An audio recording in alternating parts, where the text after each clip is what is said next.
I'm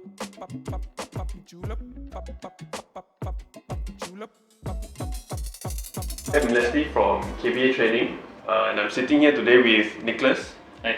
Okay, Nicholas has gone through our level 1 course, yes, our level 2 course, our Diving Supervisor course, and now he's off to PDA soon, Professional Diving Academy, for his offshore course. Yeah, So Nick, can you tell us about yourself?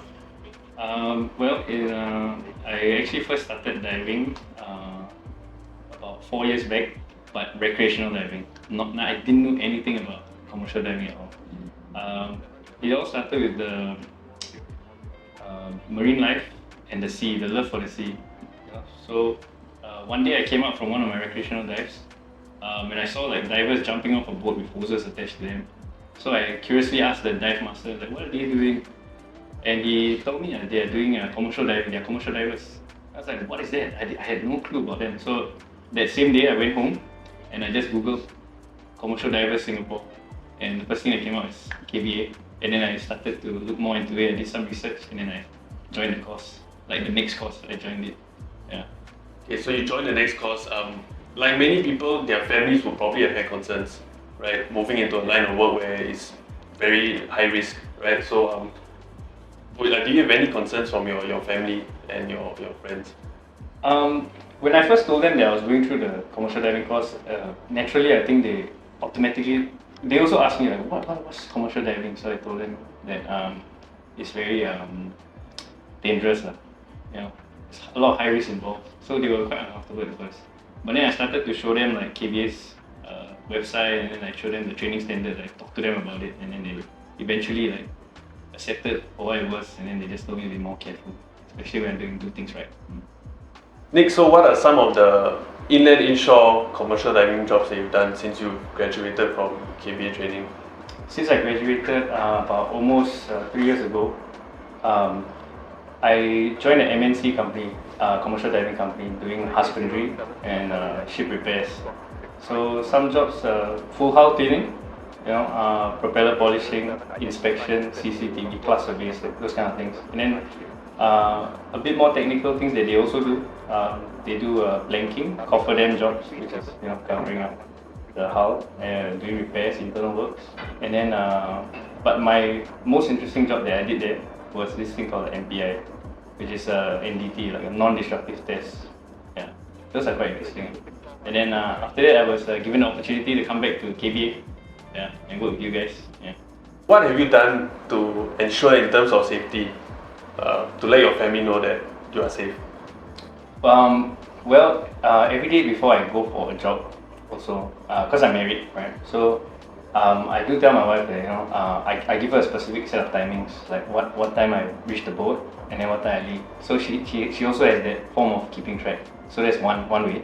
And another way is that through the training, like through KBA, when we were doing training at KBA Training, I did show her some of the videos that were taken, like how we do our safety drills, how we prepare like our final checks, our pre-dive checks, and all that. So she's a bit more assured, after that. You're off for your course soon to Professional Diving Academy in Scotland. I'm sure you're excited about it. What are your expectations of the course, and how do you see yourself applying these things that you might learn? Yeah, I'm actually going on the 13th of March, and it's I expect that it should be a bit more complex because it's a different level of diving. So it takes you to maximum 50 meters, and you're able to dive offshore, right? So I guess there's more safety drills, and I think more theory to study for the course. I initially wanted to do this course because I felt that it is another level of diving that I wanted to attain for myself, so that I can also gain a different level of experience. So it's a bit more challenging also, because I heard that it's not easy to go offshore to get jobs. So I thought I would challenge myself to try to get this course done so that I can pursue the job. Yeah. I'm sure there was a lot of prep work to be done. prior to going for this course. Can you just share some of the things you did to prepare yourself for your course at Professional Diving Academy? Yeah, so when I was working at the MNC company I was talking about earlier, a lot of them they shared stories, right, when they used to be offshore divers. So I began to be very interested and curious about this offshore diving jobs. So I started doing some research, and you have to have another separate certificate. And in different countries, it's like it's just like the SS501 SSD cert, right? That you have to do inshore. So they also have offshore certs. And there's only a few countries that are recognized, or not countries, but schools that recognize offshore certs. And to get these offshore certs, only a few schools offer them. So I specifically chose PDA, which is the Professional Diving Academy, because they also have a collaboration with KBA. So the moment I graduate from KBA, which I only found out later on when I started working, you can immediately go directly to PDA, Professional Diving Academy, to do the offshore course, the top up. So it's just a step over. So it's like a stepping stone. You just straight away hop to the top up course.